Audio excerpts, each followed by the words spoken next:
Welcome to our tutorial about polylines. We have been using polylines throughout this course. In this lesson, I'm going to look a little more closely at some of the polyline options and functionality. Let's begin by creating some geometry. Now, instead of activating the Polyline tool, I'm going to activate the Polygon tool.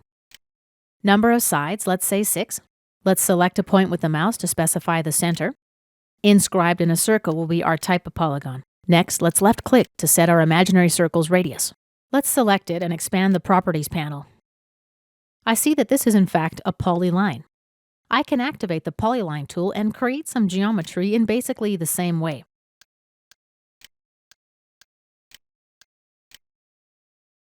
Let's select the polygon. A number of grips become highlighted.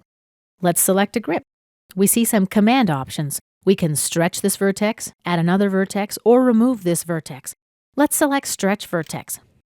And this lets me reposition the vertex. Left-click to choose a new point. Let's select the same grip, Stretch Vertex. Now right-click, Copy. And let's position it here, for example. And let's right-click and Enter to close the Copy command. Let's undo that action now.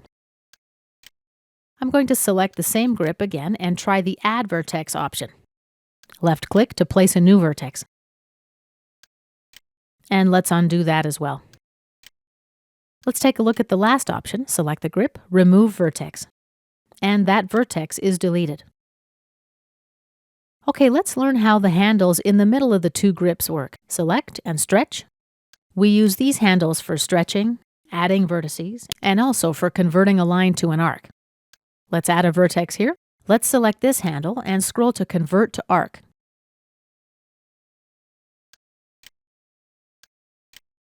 Select again, let's add a vertex. And now we've got two arcs. We can convert the arcs back to lines. Select this handle, Convert to Line, and here's our choppy-looking Pac-Man.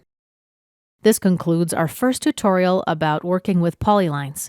In my next lesson, I'm going to teach you about editing polylines using the Edit Polyline tool.